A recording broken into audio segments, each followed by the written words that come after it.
जय श्री कृष्ण। प्रिय दोस्तों, आपको ये जरूर लगता होगा पापी मनुष्यों की दुर्गति अत्यंत भयानक होती होगी, पर भगवान कृष्ण या फिर आप जिन्हें मानते हैं वे भगवान इतने उदार हैं जो कृष्ण के रूप में गीता में इसका उत्तर देते हैं। जैसे माता की दृष्टि बालक के शरीर पर रहती है, ऐसे ही भगवान और उनके भक्तों की दृष्टि प्राणियों के स्वरूप पर रहती है। वह स्वरूप भगवान का अंश होने से शुद्ध है, चेतन, अविनाशी है, परंतु प्रकृति के साथ संबंध जोड़कर वह तरह तरह के आचरणों वाला बन जाता है। गीता में भगवान ने कहा कि मैं संपूर्ण प्राणियों में सम हूं। किसी भी प्राणी के प्रति मेरा राग और द्वेष नहीं है।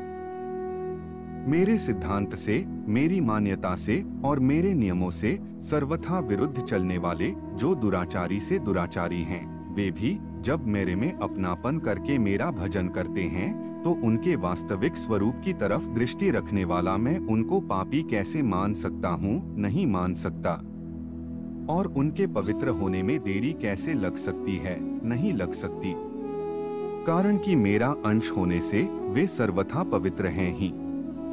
केवल उत्पन्न और नष्ट होने वाले आगंतुक दोषों को लेकर वे स्वयं से दोषी कैसे हो सकते हैं और मैं उनको दोषी कैसे मान सकता हूँ? वे तो केवल उत्पत्ति विनाशशील शरीरों के साथ मैं और मेरापन करने के कारण माया के परवश होकर दुराचार में, पापाचार में लग गए थे, पर वास्तव में वे हैं तो मेरे ही अंश, ऐसे ही जो पापयोनि वाले हैं, अर्थात पूर्व के पापों के कारण जिनका चांडाल आदि नीच योनियों में और पशु पक्षी आदि तिर्यक योनियों में जन्म हुआ है, वे तो अपने पूर्व के पापों से मुक्त हो रहे हैं।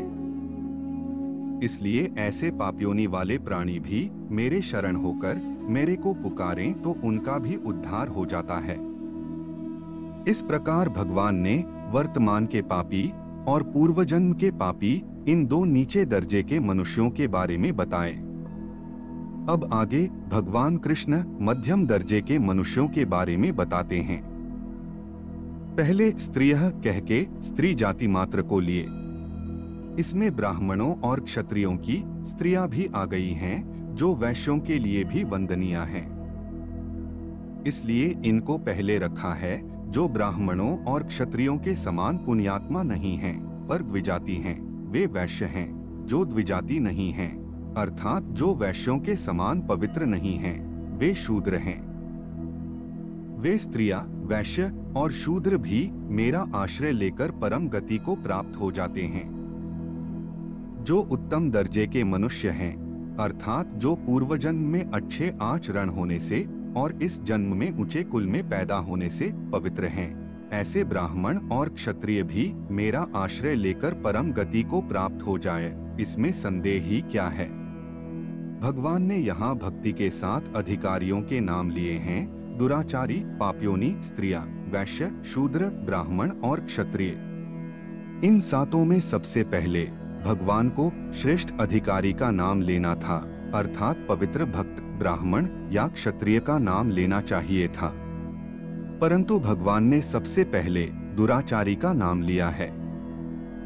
इसका कारण यह है कि भक्ति में जो जितना छोटा और अभिमान रहित होता है, वह भगवान को उतना ही अधिक प्यारा लगता है।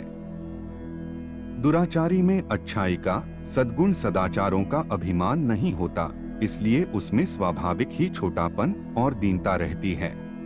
इसलिए भगवान सबसे पहले दुराचारी का नाम लेते हैं। इसी कारण से गीता में भगवान ने सिद्ध भक्तों को प्यारा और साधक भक्तों को अत्यंत प्यारा बताया है। अब इस विषय में एक ध्यान देने की बात है कि भगवान ने यहाँ भक्ति के जो 7 अधिकारी बताए हैं, उनका विभाग वर्ण जैसे ब्राह्मण, क्षत्रिय, वैश्य और शूद्र, आचरण जैसे दुराचारी और पापयोनि और व्यक्तित्व जैसे स्त्रियां को लेकर किया गया है। इससे सिद्ध होता है कि वर्ण, जन्म, आचरण और व्यक्तित्व से भगवान की भक्ति में कोई फर्क नहीं पड़ता, क्योंकि इन तीनों का संबंध शरीर के साथ है, परंतु भगवान का संबंध स्वरूप के साथ है, शरीर के साथ नहीं। स्वरूप से तो सभी भगवान के ही अंश हैं। जब वे भगवान के साथ संबंध जोड़कर उनके सम्मुख होकर भगवान का भजन करते हैं, तब उनके उद्धार में कहीं किंचन मात्र भी फर्क नहीं होता, क्योंकि भगवान के अंश होने से वे पवित्र और उद्धार स्वरूप ही हैं। तात्पर्य यह हुआ कि भक्ति के साथ अधिकारियों में जो कुछ विशेषता आई है वह किसी वर्ण, आश्रम, भाव, आचरण आदि को लेकर नहीं आई है, बल्कि भगवान के संबंध से, भगवत भक्ति से आई है। गीता में तो भगवान ने भावों के अनुसार भक्तों के 4 भेद बताए और फिर गीता में ही यहाँ वर्ण, आचरण एवं व्यक्तित्व के अनुसार भक्ति के अधिकारियों के 7 भेद बताए। इसका तात्पर्य है कि भावों को लेकर तो भक्तों में भिन्नता है, पर वर्ण, आचरण आदि को लेकर कोई भिन्नता नहीं है। अर्थात भक्ति के सभी अधिकारी हैं। हाँ, कोई भगवान को नहीं चाहता और नहीं मानता, यह बात दूसरी है, पर भगवान की तरफ से कोई भी भक्ति का अनधिकारी नहीं है। मात्र मनुष्य भगवान के साथ संबंध जोड़ सकते हैं, क्योंकि ये मनुष्य भगवान से स्वयं विमुख हुए हैं। भगवान कभी किसी मनुष्य से विमुख नहीं हुए।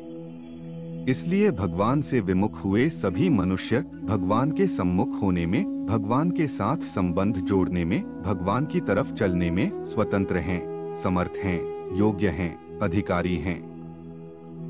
इसलिए भगवान की तरफ चलने में किसी को कभी किंचन मात्र भी निराश नहीं होना चाहिए। आज के लिए बस इतना ही दोस्तों, मिलते हैं अगली वीडियो में मार्मिक तथ्यों के साथ। तब तक के लिए जय श्री कृष्ण।